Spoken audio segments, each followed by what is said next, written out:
This is Regenerative Skills, the podcast helping you to learn the skills and solutions to create an abundant and connected future. I'm your host, Oliver Gaucher.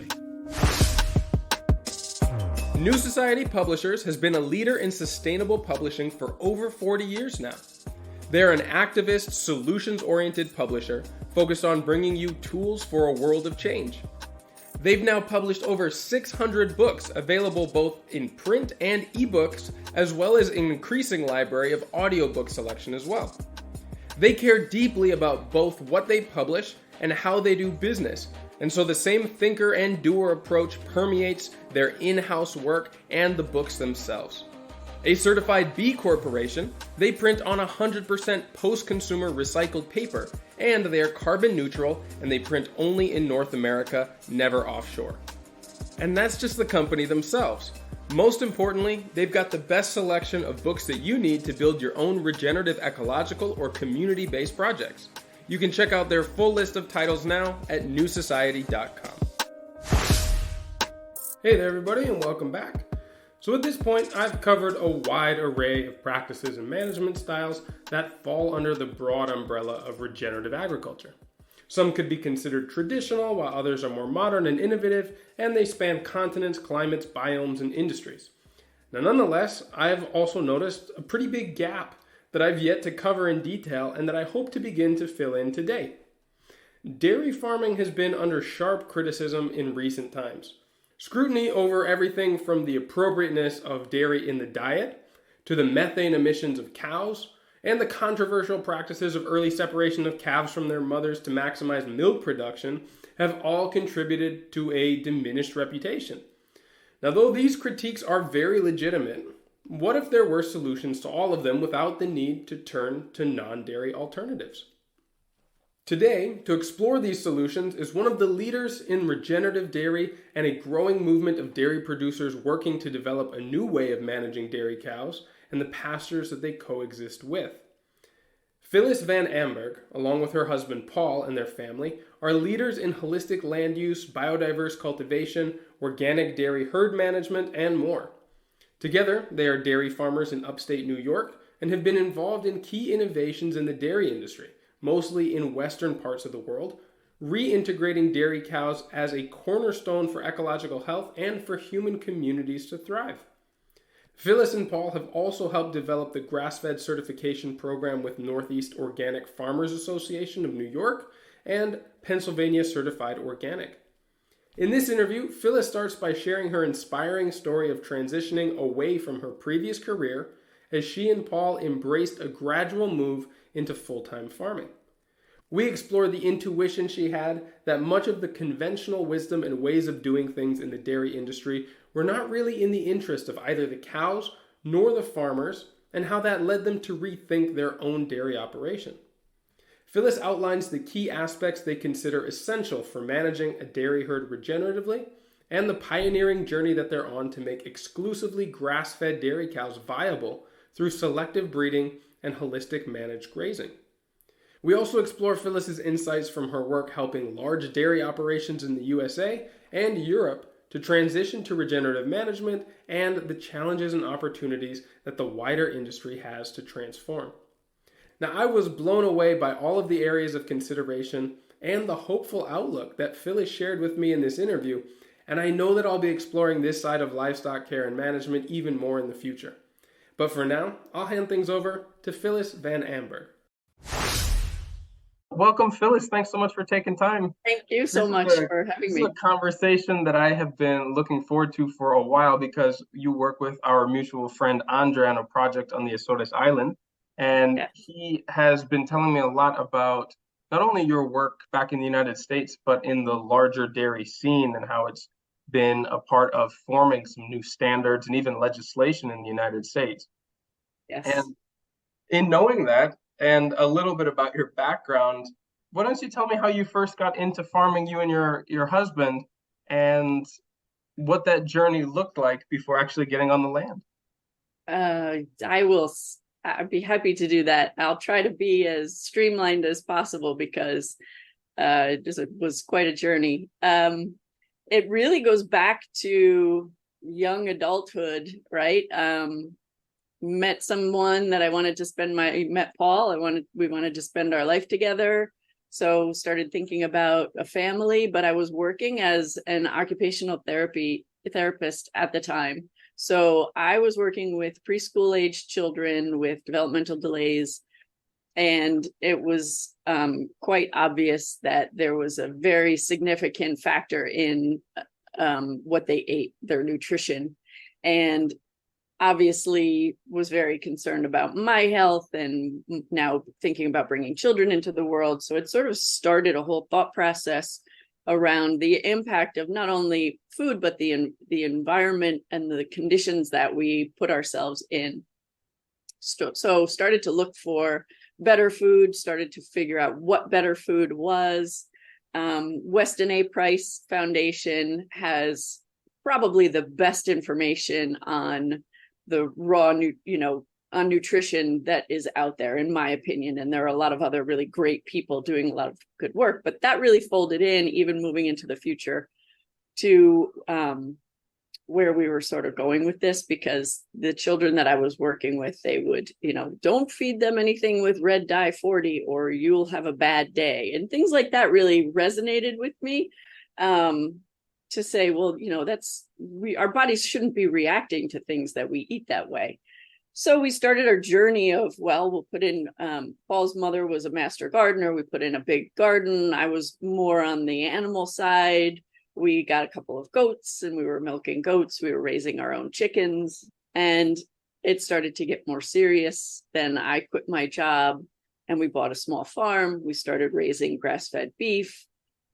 Then we were looking for a family cow. We were drinking raw milk. It just, all of a sudden we felt like we were being floated down a river and we just needed to go with it. But it was getting more and more intense as it went. There was a farmer. Actually, it was a woman who owned a farm. She was renting the farm that is our North Farm now.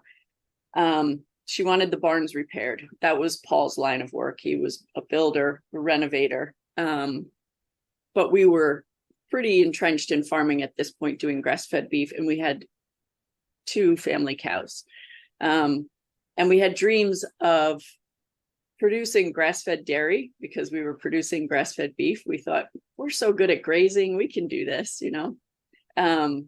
and this person called to have the barns fixed and was ready to sell the farm. It wasn't working out with her tenant farmers, and she asked if we knew anybody. We gave her a few names, and then we said, we know us, why don't we? And so that was our first step into dairying. It was an organic dairy. We fed grain. We just took over as it was. But within a year, we decided to drop grain, and we found ourselves trying to produce 100% grass-fed dairy on a commercial scale. Along that journey, we were married.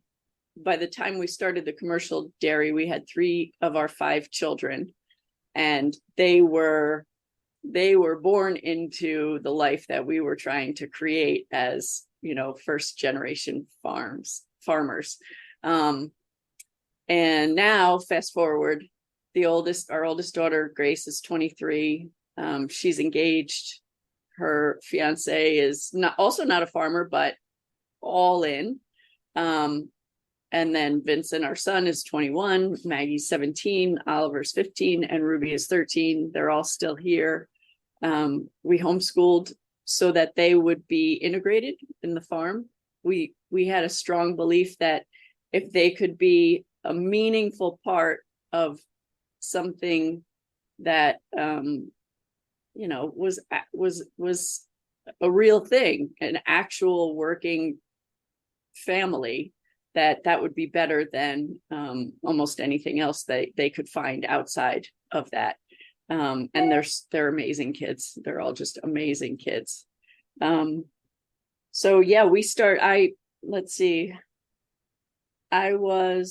when we bought the dairy farm, I was 37.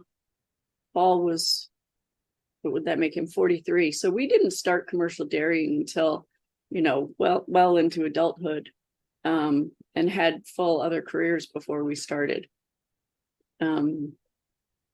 Yeah, I'm not sure I got it all, but that's a pretty decent synopsis of where we came from and how we got into dairy farming. Yeah, that's such a remarkable story. And I think that would give hope to a lot of people who are perhaps in the middle of, or maybe even on the tail end of their careers and dream of a lifestyle like this, working more closely to the land, producing more of their own food, however the scale of that might look.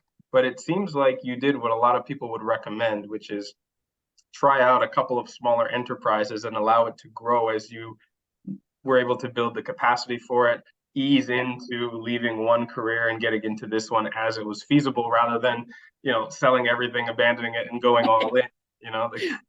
There's people who do that too.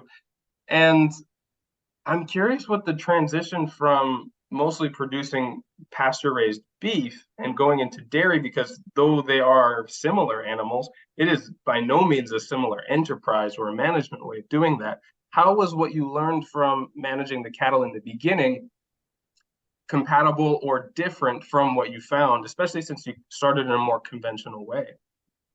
Yes. So the idea that being a skilled grazer in beef production, even for finishing beef, and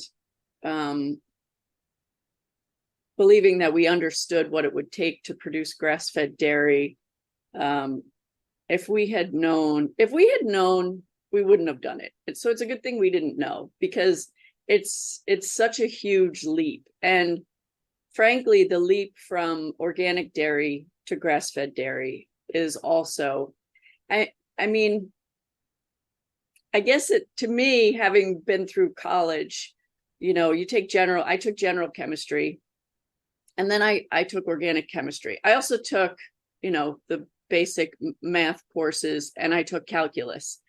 In those two subject areas, the difference between general chemistry and organic chem, they shouldn't even be both called chemistry. And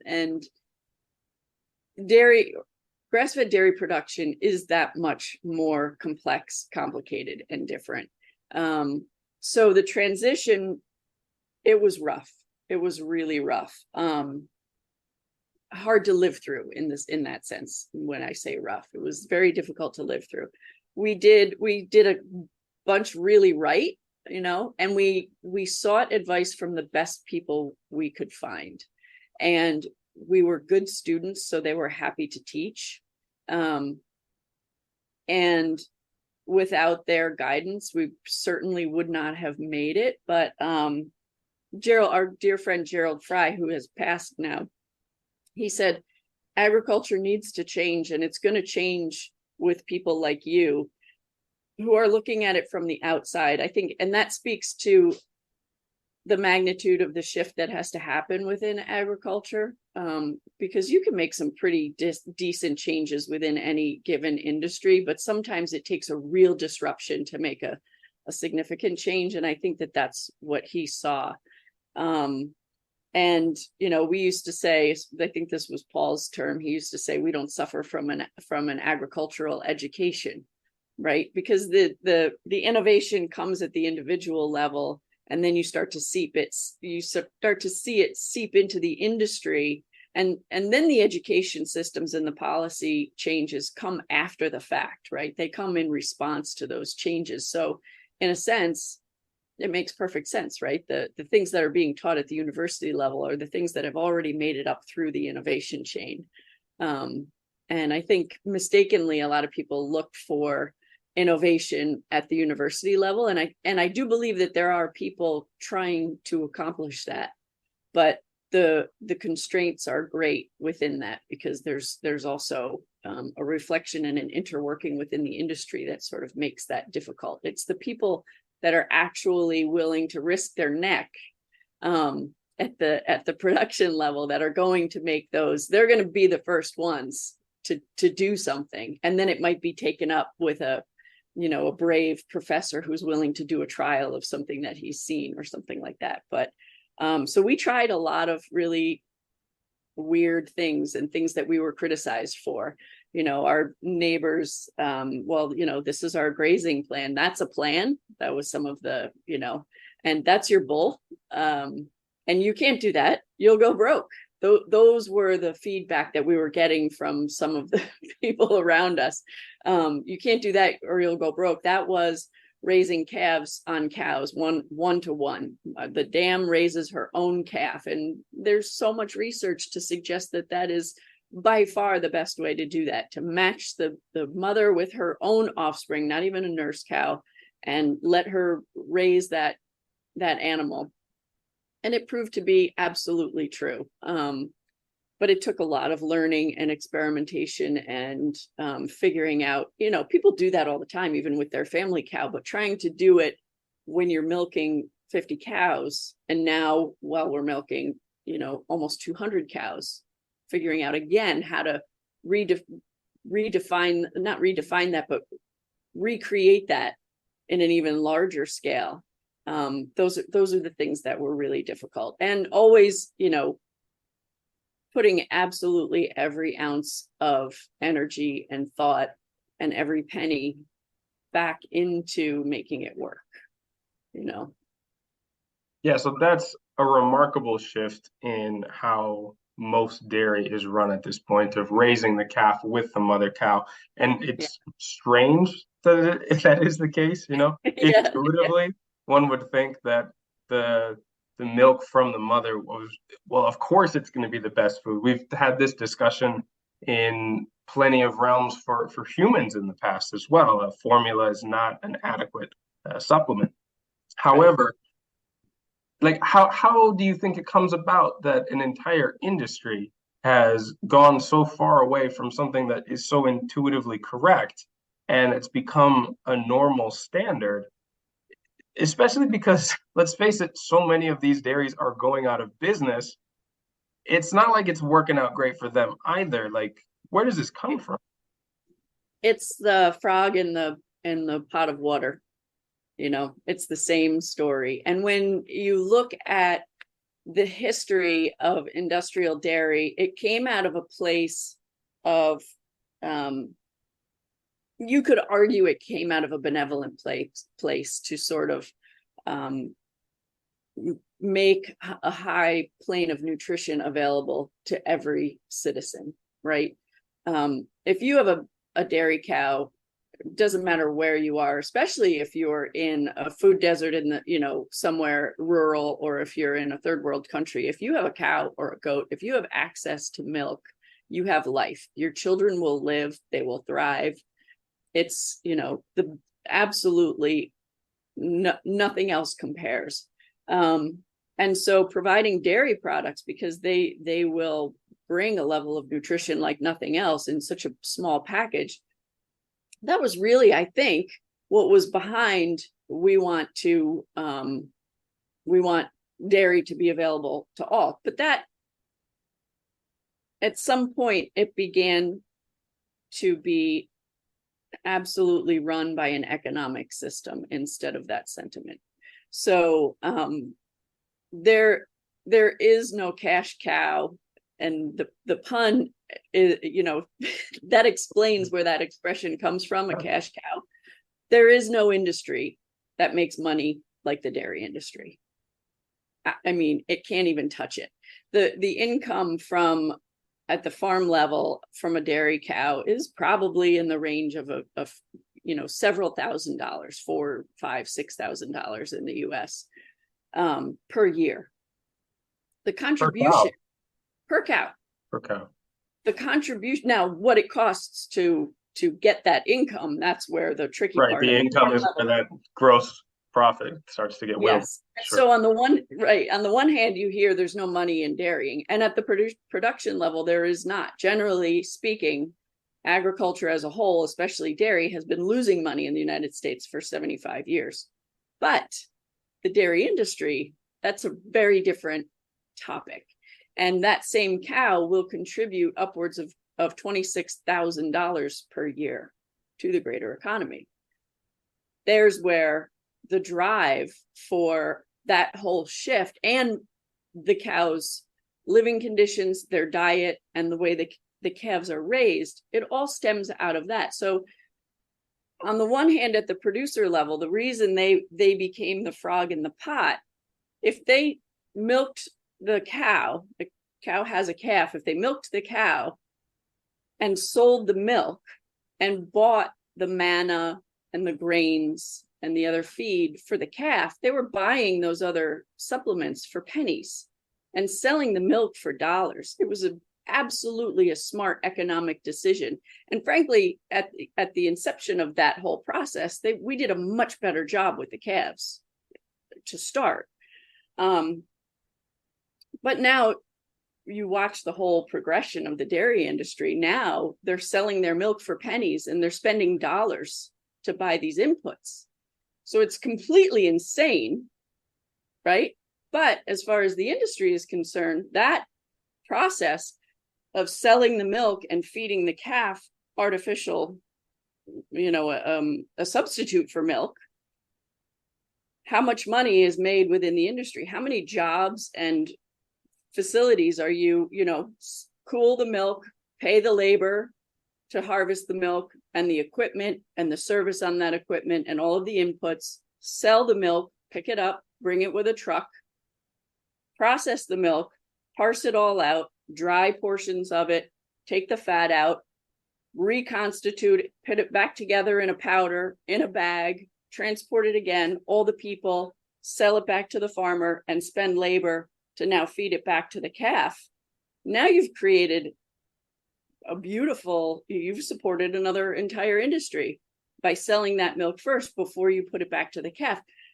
When in truth, the farmer can do himself the most good by cutting out all of those middlemen and investing directly in himself and his future and using that beautiful, perfect relationship to raise the best heifers. The added layer is heifers are cheap. It will cost more in the lost opportunity cost of the milk to buy the heifer. It's still a very hard sell. We've wielded the economics around in a way that makes the best option really insane economically, but absolutely perfect in its truest sense. It's fascinating. It really is. Wow. I knew some of those steps, but having it laid out like that makes it all the more understandable. I'm curious too, like maybe this is one of the more obvious changes that you've made in your operation since starting. Can you go through some of the other ones that buck the trend of the industry at large? Yeah. We thought when we, so we were very committed to raising grass-fed dairy the way we raise grass-fed beef. There was already emerging a lot of science around the omega-3, omega-6 fats in beef, and we suspected that it was the same in dairy, and it turns out it is. Grass-fed dairy, the omega-3, omega-6 ratio is very close to 1-to-1, if not 1-to-1. We stopped feeding grain and made the switch, also switching just the entire genetics of the herd, because along with the nutrition, again, the economics and the economic viability of the dairy really shifted, and that was another whole segment that we needed to learn. So we were again interested in feed efficiency per pounds of body weight per cow, pounds of milk produced maybe per acre, where pounds of milk produced, just straight pounds per square foot of stall space, is really the economic model. And that's the definition of efficiency. We were looking at forage efficiency. How efficient is this cow pound for pound in turning forage into milk and fat, actually? So different ways of doing the numbers on the feed level, but also just trying to rethink how the cow's diet could actually be viable with forages only, without grain, because the modern dairy genetics were very dependent on grain. But So we did those shifts. We were making all those changes, and we really wanted a market. We thought this is a vastly different way to produce milk. We should have a vastly different market. We were shipping to one of the big organic markets in the US, Organic Valley, and they had piloted grass-fed milk in California. And we said, you should do this. Grass-fed milk is a thing. And they said, yeah, it didn't really do that well. It's not going to be a thing. We're not interested. And then we met Tim and Laura Joseph, they were selling their own yogurt as Maple Hill Creamery, and it was 100% grass-fed organic. They had sold fresh milk, but in their local setting, it wasn't viable enough, and the yogurt was a better option. So they were just doing yogurt, but that had grown to a point where they were ready to expand. The thing about milk, especially commercial milk, is the only real benefit is if you produce it, the markets have to buy it all. It's freight on board in the milk in the bulk tank. So if you make it, you get paid for it. Might not be enough, but you don't have to worry about the sale of your milk. Getting somebody to leave their commercial market and go into something, this private guy just selling his own milk. Well, already we were the sort of people that were willing to do that, and we did. So that was the second farm to join what is now Maple Hill Creamery and has become a national brand.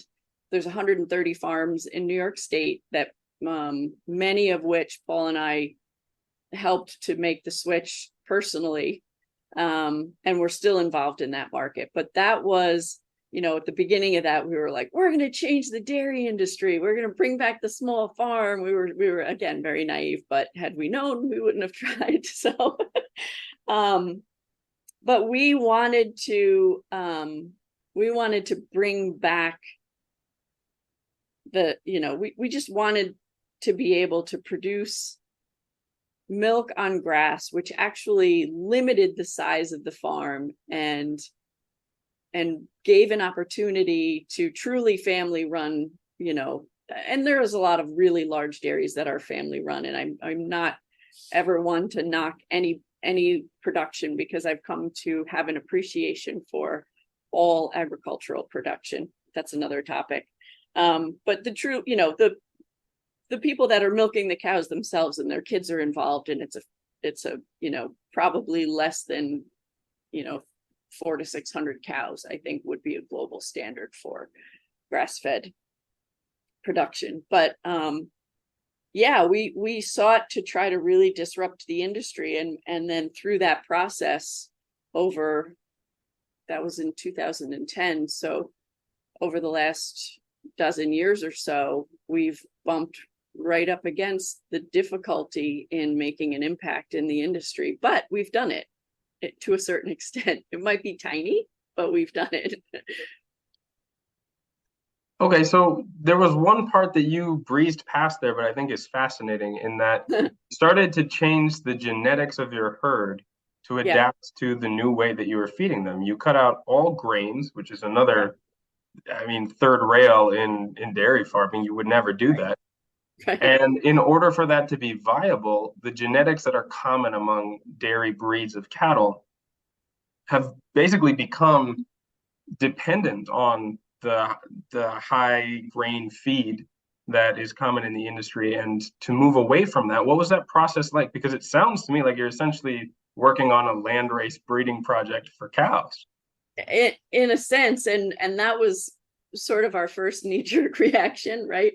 So we had a group of pretty good organic cows, and organic cows tend to not be the larger fancy type of cows that you'll find in, at least in the US, in confinement dairy production, which again, feed is cheap. So as much you want a cow that will consume as much food as you can give her and make as much milk on the other end. And that's pretty much the extent of the requirements for a cow. And, size comes along with that requirement.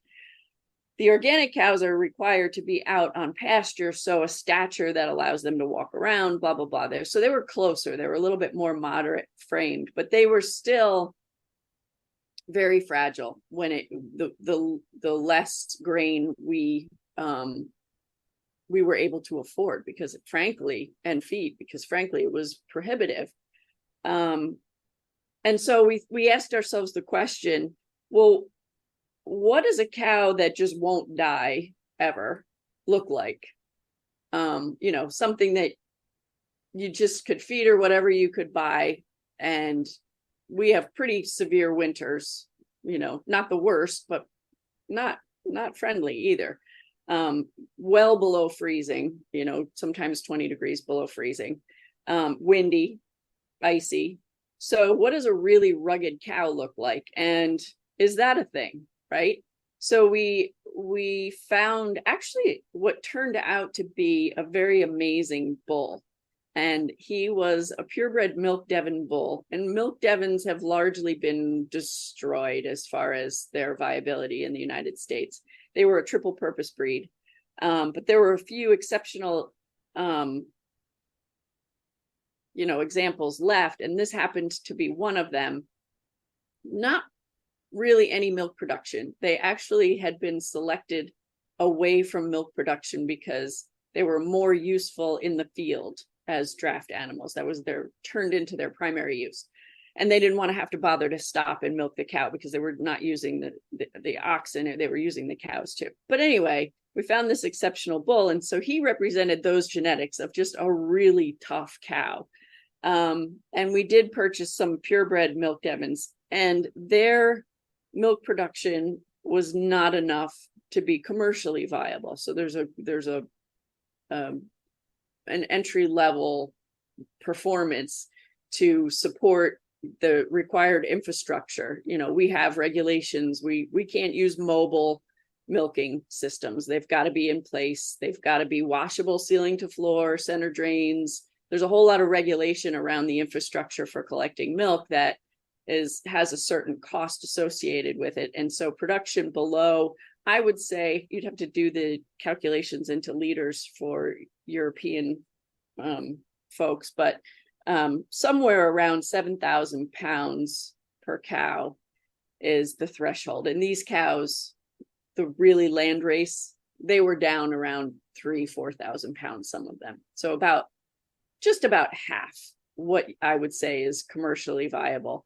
But we started to mix it up and see how close we could get, how close we needed to get, and then where we sort of draw the line with your ability to provide enough. Really, it comes down to enough energy in a forage only diet to sustain that higher level of milk production. And the fact that, it was something like 2,000 years of selection to develop the Holstein cow, which is a marvel of nature, right? What we've done is absolutely a marvel, and we should all be in awe of the capability we've created in cattle. And you should not lose that because it's that difficult to get. We learned that lesson as well.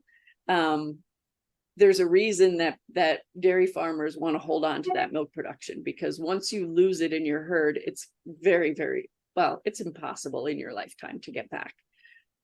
But if you're a quick study, you can have the same cow and breed her to, 4, 5, 6 different bulls, right? Because what you do get with a grass-fed cow is longevity, and you can start to see what works in your forages while you learn how to create enough diversity and energy in forages to produce milk grass-fed, because grass-fed milk is not grain-free milk. It is, but you should not think of it that way.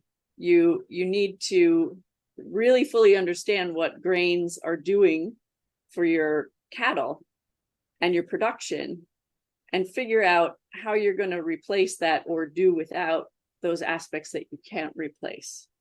So give me an example of that area as far as the dietary switch. Yeah, so cornmeal or corn in your grain ration does a couple of really important things. Probably the two most important things is it slows digestion and it provides an energy source for the cow. Now, the energy source that it provides, the starches, are also tied to that slow digestion. They're actually also what changes the rumen pH. So there's an externality there that you have to remedy on the one hand, but the cows actually prefer sugar as an energy source. If you can feed them sugars, things like sorghum or Sudan grass or some other high sugar forages, you can replace that energy.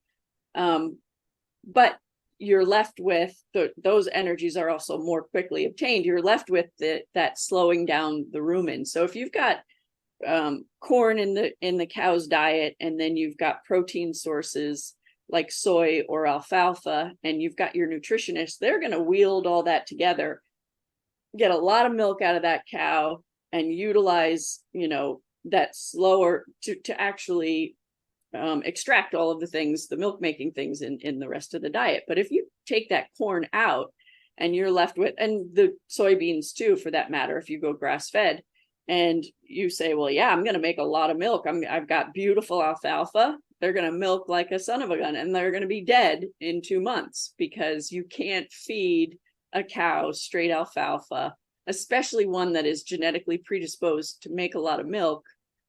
She'll burn right up. It'll run right through her. She'll zap all of her energy stores. You'll see the flesh come right off her back. And, she needs an energy source, and she needs a healthy rumen mat. So you need long stemmy forages, but the right kind of stem. Rye can be, for example, sort of problematic because of the way the cellulose and hemicellulose cross-link, and then they start to take more energy to break down. So it's really tricky to learn which forages work and which forages, don't, and in what combination. So that's one example. And then there's how was that process for you in learning the right composition? It took years. But if you're paying attention, the first time you break out, we have 50 cows in the tie stall, and we're like, this is amazing. We've got a beautiful bale of alfalfa baleage. It's nicely fermented. And the thing about dairy cows is you're grazing and you're feeding. If it's a beef herd, and you are going in the wrong direction, after a week or two, if you're paying attention, you'll start to see these signs in the cows. Dairy cows will tell you in 6 hours, like, you're on a train wreck. So, we fed out this beautiful bale of alfalfa baleage, and we came in the next day and it looked like a completely different herd. And we went, okay, time out. And obviously it was very evident in the manure what was going on. And so we changed gears right away. But then the thought process starts about, okay, so what really was going on? What happened here? So then we would offer some nice dry hay alongside the alfalfa. Well, that's like, you've given your kids a candy bar for dinner, and that didn't work. So the next day, next to the candy bar, you give them some vegetables. They're not going to eat it. They'll eat the candy bar. You need, so it didn't take very long to understand the problems, but then how to fix them was a much longer process. So what can we do? What should we be trying to plant in the fields or not? And then how do we manage that? Then grazing is, it was another 5-year learning curve. That is Alan Savory, hands down. I've spoken to everybody everywhere.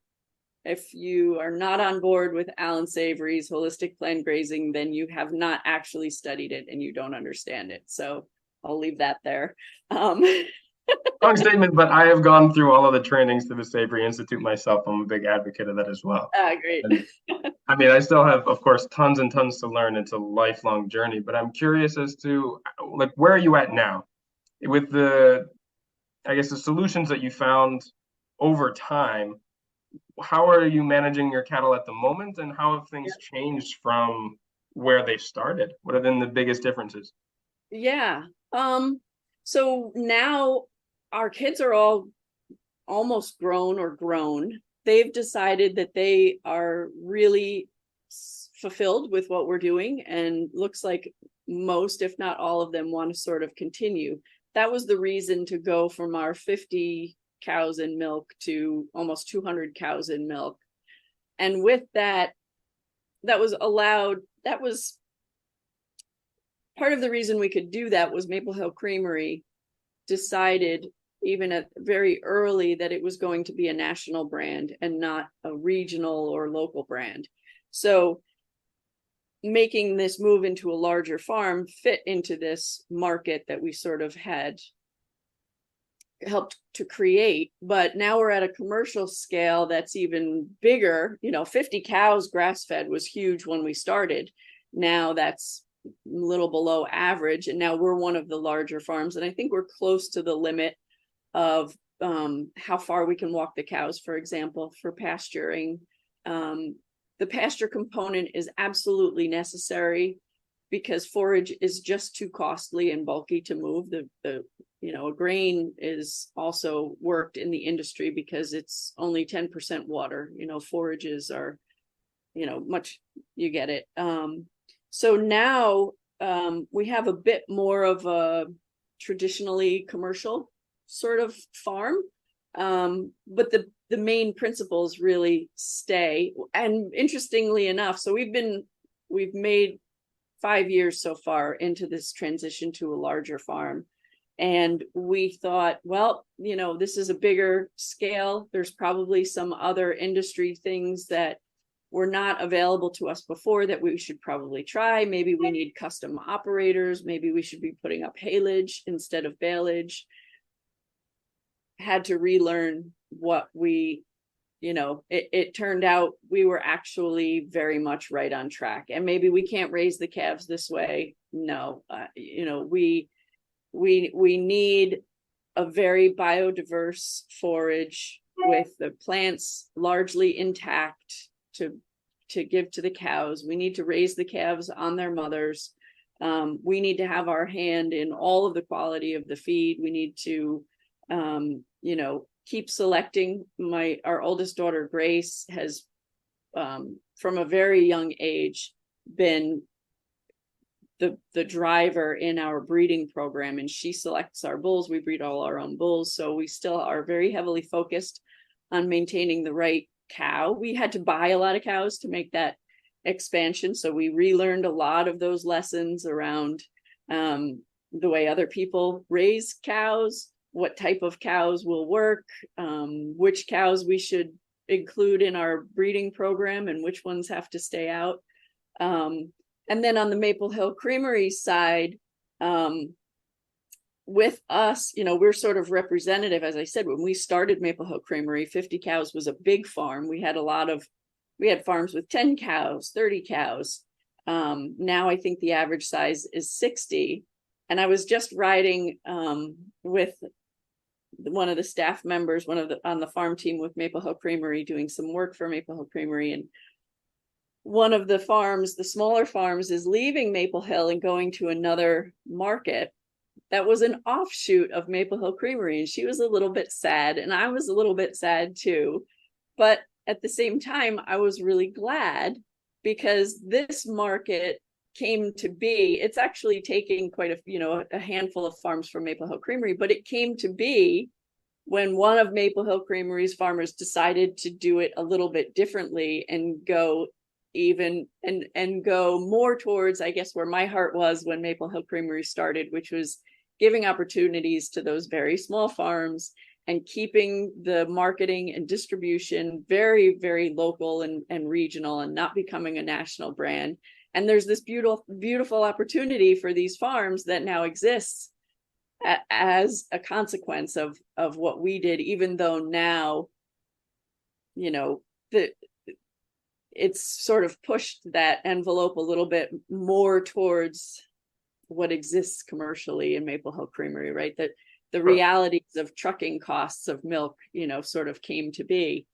But at the same time, you had this happening too. So it's been, that's where we are now. And we're actually also really cool working with a beef management. We've formed a beef management company because some of the small farms that when Maple Hill Creamery's cost of operating sort of made it less profitable for the very small dairy farms, they were ones that really enjoyed grazing. And now we have an opportunity for them to finish beef cattle and use their grazing skill and not have all of the other complications of shipping milk. And they're so happy. And if you can produce grass-fed milk, it's a really nice, you're a shoe-in for finishing beef. So it's Sure. not a very big learning curve from them. So that's sort of where we are. Wow, that's so cool. Like, so this enterprise grew along with your farm, and there was quite a connection in between them. I'm also curious as to where you see the upper limits on scale for grass-fed dairy operations. You said that you're probably about at the limit of what you could do as far as size. And you mentioned because it's just a very long way to walk from pasture to the milking parlor. Now, I don't know if you're in favor of changing regulations, making opportunities like mobile milking parlors something that's available. Do you think that this could scale if the regulations were to change, or are you in favor more of keeping them at a certain size and rather just having a decentralized model where they come together through cooperatives or companies like in your case? I think I would say both and neither in a certain respect, because one of the things we did early on with Tim Joseph was we developed a grass-fed standard for third-party verification, and we hoped not to have the federal government take it over like organic. And to this point, it has not. But we upped the ante on grazing by a lot. So in the United States, 30% of the cow's dry matter intake has to be direct from pasture for 120 days. We are 60% for 150 days. It's a huge difference. And, we might have to go to battle around what direct from pasture means, because there's some leeway to interpret that if you go out and mechanically harvest the forages directly from pasture and put it in front of the cows, it's not ensiled, it's not right, it's direct from pasture, but it has a very different impact on the land, right? Yes, and a very different, it's not in tune with the true sentiment, right? And a very different impact on the land. You're right. Huge, which is the whole point, right? That was why we did that, because that marriage of cattle and veld of grassland is what is at the base of all of this. Because we didn't even talk about the mineralization, which is the other thing that you get in grain, is minerals. So that perennial forage is the best way to cycle those minerals. So we would want it, that I would be sort of in favor of regulation, although I guess you could say in general I'm not, of maintaining the spirit of that definition of grass-fed.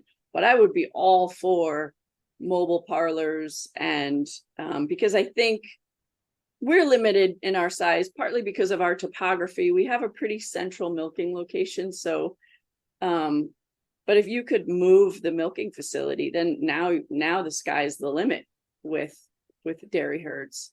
And I think that, the proliferation, some of the costs that are prohibitive for the Maple Hill Creamery farmers, probably the biggest one is the hauling. And if we had more farms in closer proximity, and when we do, those hauling costs go down and it becomes more efficient. There's still some logistics because the milk truck has to stop more often, but even so, the closer they are, the better. So I think if we proliferate the model, that would be fantastic. And yeah, mobile milking systems, I think that would be amazing. And more processors, right? The other thing is we should be able to process, there's never enough processing. Yeah. And that's because everybody operates on margins that are so slim, they have to be maximized all the time. And then, any adjustment, any more production just has to go to the wayside because there's no room for it. And there's never any room anywhere else because they're also operating at their maximum. Yeah, that's tricky. That's tough to have an impact at all of those levels. But it is. So you and your husband both have done a lot on the promotion and the regulatory side. And maybe to start, before we get into that, I'd love to know what your personal definition of regenerative dairy is, because we kind of mentioned this before we started talking. The term has been co-opted by so many places. It's been thrown around and increasingly kind of neutered from what many of us hold at our heart of this subject. Where do you feel like it's being watered down, and what would you like to hold it to as far as standards and ethics? So for me, regenerative dairy is as I sort of just mentioned, really it lies in that interaction of cows creating grass and grass creating cows and milk. So that beautiful thing that they do for each other, right? When the cows graze, it's a completely different effect on the grass and the microbiome than when you cut it mechanically. And I think and when the larger the herd, the more impact you have, and the more impact you have, the more grass comes behind them. And it has everything to do with developing those diverse root systems in a perennial forage system that cycles the most life, right? And creates more life behind it. It's actually the process that turns sunlight and rain into life forms. And so to me, that's what regenerating is creating more life forms on planet Earth. It's the difference between Earth and the moon and other places. We have life here, and life begets life if you do it right. And then, you see regenerative agriculture get pulled into climate discussions, carbon discussions. And to me, those are completely off the mark, because more important is our water cycles, and carbon cycles are only important because carbon is the common element in all life forms. So everything that's alive is a carbon entity. And if we have any conversation or can agree that carbon is in the wrong place, it's because it's not in enough living things. That's where it should be. So regenerative agriculture that sort of gets co-opted by the idea that carbon, it's just about sequestering carbon into the soil, is just it's a side conversation that misses. It's missing the forest for the trees, in my opinion. So things like, well, we're going to add cover crops. These are all fantastic things to do. Don't get me wrong. Almost everything that's happening in regenerative agriculture is a good thing, but I think that too often we're missing the point, and we need to keep our eye on the ball, and we need to keep our eye on the whole thing, and that the water systems are actually more important, or at least as important as the carbon in the form of life systems that we're talking about. Yeah, I definitely agree with that. Yeah. So when you and most of the carbon accounting has to do with the avoidance of emissions. At this point, it's still very heavily in that. And again, that does not do anything for the creation of life on the planet, and it's a distraction. So anything that has to do with supporting that sort of half of the equation, I would say, is, again, to me, off the mark. Sure. And to what you were saying about how if the objective is sequestration, you're missing the point that even carbon in the soil is part of a cycle. And that if it's a one-way street, it's not functioning within the ecosystem and being integrated within the life cycles that it was meant to be. I completely agree. And so how has that idea informed how you've advocated for and helped to build some of the regulatory frameworks that you've participated in, so that it doesn't lose sight of those more important aspects? Yeah, so it's the regenerative ag community is a fairly small community, and I really just beat that drum, and I talk about, I try to get some of the people who, there's some really wonderful people. Landcore is one. Aria is amazing at helping to write legislation for her own entity and for others. And she's someone who asks all the right questions and really tries to get at the meat of it. And I just bring that, when I'm asked or when I've contributed, I try to remember to bring in that point itself. And then also that it's the farmers and ranchers and the people that are actually working on the land that need the support in order to do that. And that we need to support them in the right ways. The reason we have high production, these marvels of nature of modern dairy cows in confinement is because that's what we asked for. We asked for that and they delivered it with flying colors. We need to ask for what we want next. And your head will spin how quickly things will shift. These farmers and ranchers are the most effective people we have on the planet. If we're not getting what we think we want, then we're not asking the right way. We're not giving them the right reasons to do it. So I try to bring that, the practicality of it, and keep a sense of reality to try to help some of the people that say, well, then we'll just ask for it. We'll just pay for this. The other side of the equation is, well, you have to understand if that's enough. Because here's what's weighing for the other decision, right? There's always another alternative, and you really have to understand all of the things that are impacting what's keeping them where they are, and assess whether that's enough. Because sometimes just throwing a premium at something, it doesn't address enough of the issue.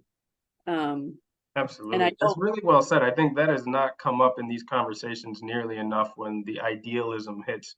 And people talk about how, let's say those who have very little understanding of all of the complexities and the pressures that primary producers, growers, and such are under. Like you said, we're like, oh, we'll put a premium on these, they'll make more, and then they'll move to that incentive. And that's just such a small portion of the pressures that these people are under. And the industry at large is not necessarily they can assume that small market share and continue to support all of the destructive practices at the same time. It's not one or the other. Right. And there's very few of us with the buying power to support those niche markets relative to global population. And it's never going to make up the majority, at least not the way our economy is headed currently. So I think that's really important to articulate here. Yeah. And so absolutely. From a perspective of regulations, where do you think the leverage points are? Where can these changes be incentivized, for one thing? And also, I'm also curious as to whether incentives are enough. One of the things that I've noticed is there is a desire from almost all of the producers that I've spoken with and that are members of our communities here. Of course, they want to improve their land. Of course, they want to improve the health of their animals. I have never met anybody who doesn't care about those things. Right. But they're often wanting to do it despite all of the contrary incentives. I mean, we're using incentives here, whether it's subsidies, whether it's regulation or other. And that if you move that towards doing what they already want to do, somehow it kind of takes the soul out of it. And it starts to become like, oh, are you just doing this because you're paid to do it? When it really comes from the heart from a lot of these people. Is that something that you've noticed as well? Yeah, absolutely. I think, unfortunately, the answer, there's I wonder whether the answers to those questions are things that people are actually brave enough to do, and how much do we really want it? Because on the regulation side, again, the regulations, they come at the end, right? The regulations follow all of the other stuff. They're the slowest part to catch up. Yeah. They're the slowest part to catch on. And so what would be necessary also might incite mutiny, right? So if you look at Gabe Brown, he had 4 complete crop failures in a row. He was advised to sell all of his tillage equipment so that he would not be tempted to go back that direction, and given a new direction, which basically took him 20 years to develop and thrive in, but he did. And he began with small successes right away that enabled him to keep going. But he really needed to be sort of like, those crutches were, they were just broken, and you don't get those anymore. So a regulation of that magnitude is the only thing that is going to make that sort of a change. And I'm not sure we have the stomach for that. It would be a complete ban. And then you would have not just farmers going out of business, you'd have seed companies going out of business. And it would be just a phoenix out of the ashes again would have to come up. And I don't know, that seems like an awfully catastrophic way to change agriculture. And I think that there would be so much collateral damage that, probably rightly so, we're not going that direction. Otherwise, it's just going to be sort of a slow march. So that leaves that the real answer has to be sort of a cultural shift. And I think what people don't realize is that we will get there with more and more small farmers like us making the change, pushing in all different directions to sort of creep into the industry. But organic milk is something like 15% of the milk industry, and then grass-fed is only a tiny fraction of that. I don't even think it's 1%. So in the whole scheme of things, yes, we've got a national company. There's lots of people that buy our products. It's 130 farms. It's a significant thing, but it's not a significant thing. And it's not that, probably the amount of grass-fed milk and milk products that people consume is a much higher percentage compared to conventional milk products. But the dairy industry is not just milk products, and it's certainly not fluid milk. The milk gets parsed out into so many different ingredients and goes into it goes into the medical field. The cull cows are the basis for the medical industry in so many ways. And so the dairy industry is like mind-blowingly huge. And couple that with, I don't know, in the United States, it's something like 80% of people eat out regularly. They have no control over the food that they're picking up at the pre-made food at the grocery store that they're stopping to get on the way home. It's such a cultural shift to make this. I don't know the fast way to do it, but that's what really has to change. That's what really has to change. Yeah. I wish I had an answer. I mean, this is the best I can come up with, so I do this. It's good. It's good. And I mean, having a viable alternative is so much more powerful than simply protesting or criticizing the status quo.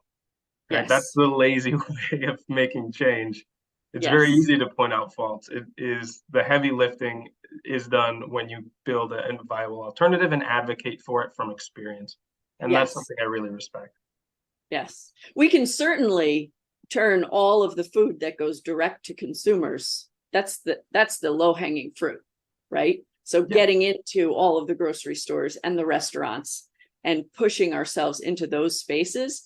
The hidden stuff behind the curtain that is also a support for a lot of these industries, because the grain industry is the same, right? There's, we're an export, it's an export industry. So we have very little control over that. But the stuff that we do, we can just keep pushing, right? Keep pushing our margin, 2 steps forward, 1 step back, 2 steps forward, 1 step back. And we will make progress. I never imagined that we would be able to affect so many different ways, by just really being passionate and steadfast in what we believe this was a good and tenacious. Thank you. And it's really now very rewarding to see the different ways that it has seeped in, by just keeping at it and keep blowing that horn and talking to more people and keeping just go. Let's talk more about that then. Let's go into this other work that you're doing outside of the farm, because obviously I know about you through your collaboration with the Bell Group and the Azores with Andre, our mutual friend. And I can only imagine that's one of quite a few projects that you've got your Mhm. hands in. So tell me what the rest of this work looks like and the influence you're able to have now. Yeah, it started out a bit as repayment for those early, Jerry Brunetti and Gerald Fry and even Alan Savory and, this guy named Buck Chastain and some other local people. So we joined Tim and Laura way back in 2010, and we were trying to learn. So we'd bring these folks that had something to say, something to teach, and put the word out to local other farmers who were considering getting into dairy farming or dairy farming, and we'd have pasture walks, and we would, we'd cook lunch for them, and we didn't charge anything for them. All the expense was on us, but we wanted to learn and we wanted to share. And then, the Cornell Small Farmers Journal got wind of what some of the things we were doing. I think one of the first ones was the calves on the mother, and that I dubbed it the Madre method because another I think he was Organic Valley's staff veterinarian at the time, and he said, you have to put a name on that. If you don't, I will. So I came up with that. But things like that, and they said, why don't you write an article? So I wrote an article. Again, just spending my time and submitting it. And then a few other, as Maple Hill Creamery grew, there's another publication called Gray's Magazine, and they reached out, will you write some articles? Not that I had the time to write an article for, most of those publications can't afford, their trade magazines. They pay what they can, but honestly, it's never as much as the time that goes into it. And we did some of those, more pasture walks, and then, oh, will you come and speak at the local events? And it just sort of grew. And I just, as uncomfortable as sometimes it was, always, I guess, more rewarding because I kept doing it. And then I'd meet more farmers and it would expand the network, and we were growing Maple Hill Creamery. So we stayed on, and I still am on call for all of Maple Hill Creamery's producers for their cow problems, for grazing advice. I helped to write a grant that the USDA put out. They have a climate smart partnership, and we have a really great staff at Maple Hill Creamery right now, and I said, well, let's throw out a proposal that's super producer friendly and heavy, and actually gets to the root of sequestering carbon with our perennial agriculture, because that's what we do. We're not going to worry about methane and these other things. Let's stick to who we are and put a proposal together. And it was one of the first ones they accepted. It got the shortest, the least of a haircut when they put it through. And so now I'm helping to actually bring that to the farmers, and we're paying them for keeping their ground in perennial forage. We're paying them for their grazing and their grazing improvement, so they have a baseline payment, and then as their pastures improve in biodiversity and things like that, we're giving them another payment. And then we're also paying them for some of the more conventional conservation practices, which sort of, when you bundle a bunch of them together, you can approach regenerative. So we're encouraging that. And then there's a restaurant, Blue Hill here, Dan Barber's place is piloting some stuff, and I've helped them develop that project with and working with their research team. I'm all this beef program, a beef management company that's now looking for places to finish beef. So we've been able to aggregate and put together feeders and stockers in a few states south and bring them up into our markets. What else? Yeah, so I just Grass-Fed Exchange. I'm going next week and keynote at the Grass-Fed Exchange, and some of the organic associations occasionally still have us come and speak, but it's turned into a lot of different opportunities to work with markets. Now markets, there's a couple other ones too, but Yeah, I think our hallmark is to always bring that practical piece and the farmer's perspective into what, there's a lot of interest in agriculture right now, and it's not all comes from a place of deep understanding. So we try to bridge that gap.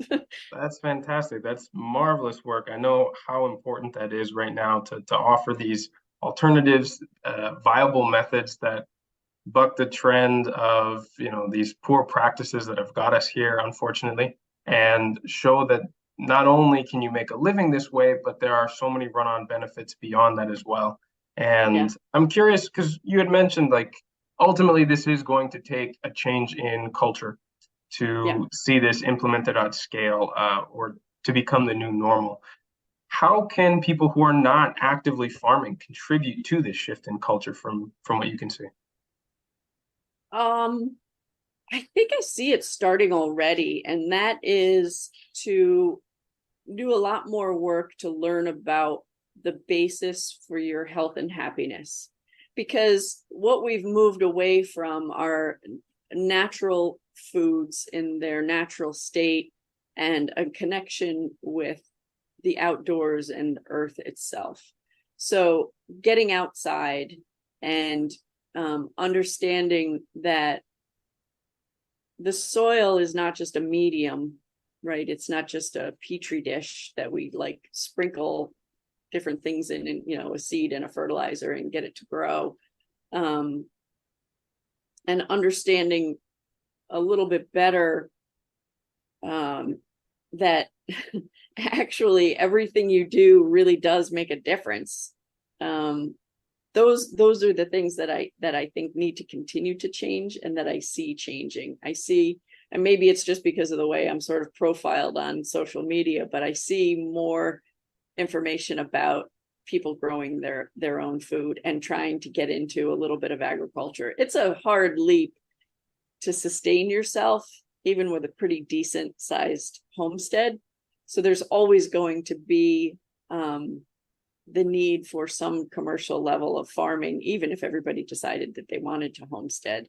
And once people start to produce for themselves, they start to be really picky and choosy about the other things that impact their life. But I would say first step is make sure that you are preparing your own food. I think if that happened, if everybody was really in charge of either themselves or someone very close to them is preparing their food, then that would be a big first step. And then obviously look to where those ingredients are being sourced. Yeah.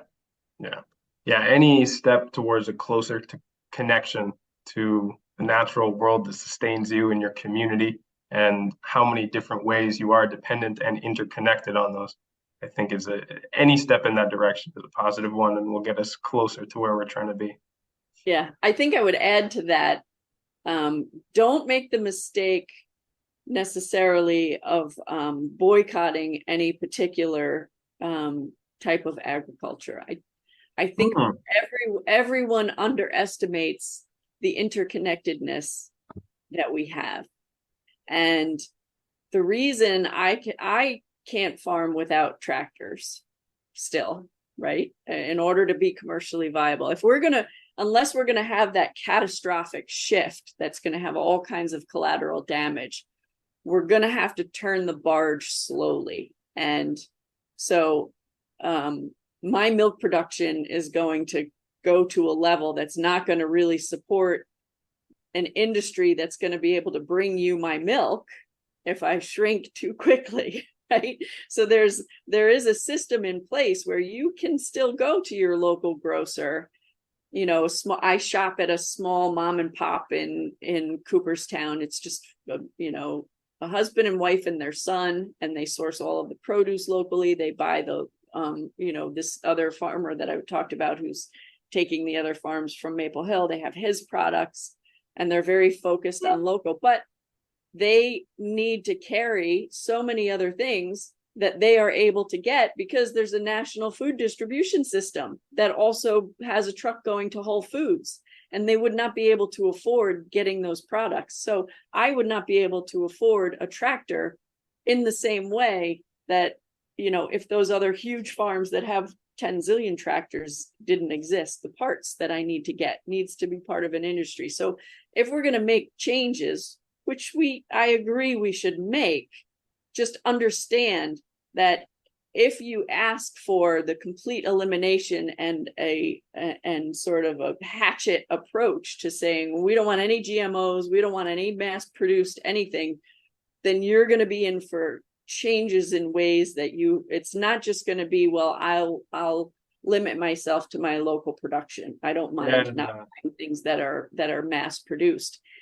Those changes in the mass production are going to change the entire system, including the ones that are produced locally. So just be aware that we should not be condemning. In holistic management, we have a mantra: manage for what you want. Don't worry about the consequences necessarily that are happening.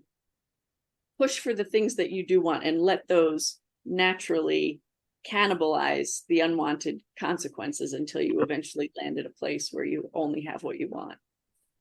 Yeah, and just because it is an artificial or human-made system does not mean it's not interconnected with all of the other ones that you want to promote as well. That's a very well put. Yeah. I think that's a really good thing to keep in mind when you don't understand the intricacies of an industry that you only see the demonization of on Netflix documentaries. Yes, exactly. Yeah, exactly. Yeah. Excellent. Well, look, that's a really good place to put a bookmark into it right now. I have so many other things that I would love to explore with you. Perhaps we could do another session in the future. But I really appreciate you taking time today and shedding light on an industry that is poorly understood and showing that there are some real reasons to be hopeful and potentials for transforming this in a time period that is far more acceptable than even I realized before understanding what you guys are pioneering. Thank you so much. This was really a lot of fun. It really was. Thanks once again to Phyllis. I've included links in the show notes for this episode on the website where you can learn more about her work and get in touch. Now, before we wrap this up, just remember that these episodes are only the beginning of the learning resources, design and coaching services, in-person courses, and interactive community that are available through Regenerative Skills. The Discord server is our free community where you can connect with other like-minded listeners, exchange ideas, stories, tips, and resources, as well as interact with me directly and quite a few former guests from this show. Our Instagram account @regen_skills is the best place to see the projects that me and the team are working on, both for clients and collaborators, as well as on our own properties. I'll also be announcing the certification courses, workshops, and gatherings that we've got coming up later this year. If you're interested in getting dedicated support for your own project, you can now schedule a free planning session with one of our team members through the request form on our website. You can also find all the links, show notes, and past resources there at regenerativeskills.com. We truly believe that no matter your experience, your knowledge, abilities, resources, or background, you can be a powerful force for regeneration on this planet, and we're here to help you find your path.